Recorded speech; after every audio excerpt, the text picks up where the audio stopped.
हरे कृष्णा। आज मैं ठाकुर जी का एक अनन्य भक्त कुंभन दास जी का प्रसंग सुनाने जा रही हूँ। मैं पूर्णिमा शर्मा। राधे राधे सबको। कुंभन दास गोवर्धन की तलहटी में नीचे रहते थे और उन्हीं के पास श्री नाथ जी का मंदिर था। कुंभन दास प्रतिदिन मंदिर जाते और ठाकुर जी से बात करते। एक दिन ठाकुर जी का मुंह फूला देख कुंभन दास ने पूछा, प्रभु आपका मुंह आज फूला हुआ क्यों है? तब भगवान बताते हैं, ठाकुर जी बोलते हैं कि कुंभन आज मुझे माखन खाना है। तब कुंभन ने बोला, प्रभु मैं अभी लाया, इसमें इतना उदास होने की क्या जरूरत थी? मैं अभी आपके लिए माखन लेके आता हूँ।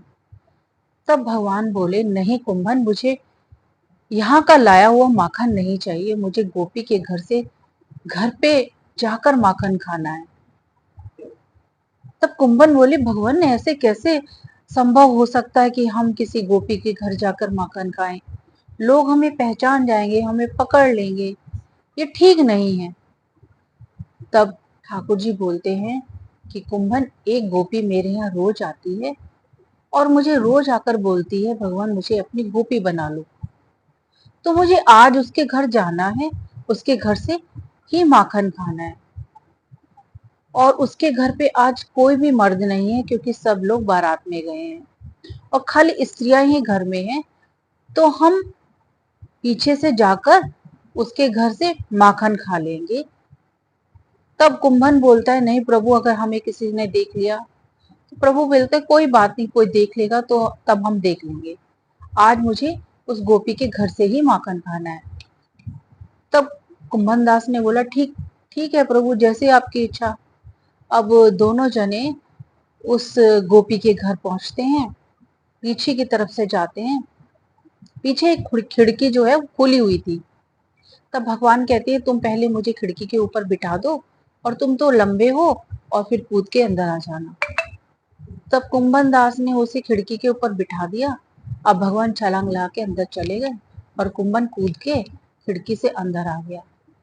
अब भगवान ने देखा पूरे कमरे में अंधेरा है, लेकिन भगवान को वो माखन दिखाई दे रहा है। पूरे कमरे में अंधेरा है लेकिन माखन फिर भी दिखाई दे रहा है। अब भगवान ने कहा, कुंभना तुम झुक जाओ और मैं तुम्हारे ऊपर चढ़कर माखन की मटकी उतारता हूँ। कुंभन झुक गया और भगवान उसके ऊपर चढ़े और ऊपर से माखन की मटकी उतार ली और दोनों माखन खाने लगे। अब भगवान कुंभन को भी माखन खिला रहे हैं, खुद भी खा रहे हैं। कुंभन के मुंह में, मूछों में, दाढ़ी में, मुंह में पूरा माखन ही माखन लग गया और भगवान के मुंह पर भी सारा माखन लग गया। अब भगवान कहते हैं कि कुंभन, अभी एक मटकी और है, तुम जरा दोबारा से झुको और मैं वो मटकी उतारता हूँ। कुंभन दास झुके और भगवान उसके ऊपर चढ़े और चढ़कर ऊपर जब क्या देखते हैं कि एक बूढ़ी स्त्री बाहर खाट पे सो रही है। पहले उसका हाथ पेट पे था, फिर वो हाथ बाहर की तरफ फैल गया। तो ठाकुर जी ने कहा, कुंभन, बाहर एक बुढ़िया माँ सो रही है, वो हमसे माखन मांग रही है, तुम जाकर उसको माखन दे आओ। तब कुंभन ने कहा, प्रभु आप कैसी बात करते हो? अगर उसने हमें पहचान लिया, वो जग गई, तो वो हमारे को मारेगी कि हमारा सारा माखन खा गए, चोर आ गए। कि नहीं नहीं नहीं, कुछ नहीं होगा, वो सो रही है और माखन मांग रही है, तुम माखन दे के आओ। तब कुंभन दास उस बुढ़िया को माखन देने गए। उसके हाथ पे जैसे ही माखन रखा, माखन ठंडा था। बुढ़िया की नींद खुल गई। अब बुढ़िया चिल्लाई, चोर चोर चोर, और सारी स्त्रियां इकट्ठी हो गई। उधर श्रीनाथ जी ठाकुर जी कूद कर भाग गए और कुंभन दास पकड़ा गया। अब कुंदन दास को सारी स्त्रियों ने खूब पिटा।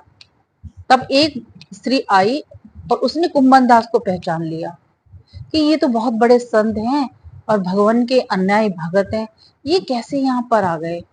तब उन्होंने कुंभन दास से कहा कि आप यहाँ चोरी करने क्यों आ गए माखन? मैं आपके लिए ले आती। तब कुंभन दास ने सारा वृतांत सुनाया। सुनकर वो स्त्री बहुत जोर जोर से रोने लगी कि भगवान मेरे घर आए थे और मेरे माखन का भोग लगा कर गए हैं।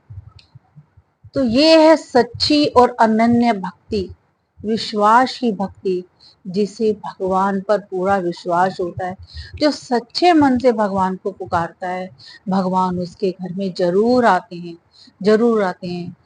हम सबको भगवान पे पूरा विश्वास के साथ पूजा करनी चाहिए, विश्वास के साथ ठाकुर को बुलाना चाहिए। भगवान जरूर हमारी बात सुनेंगे। राधे राधे।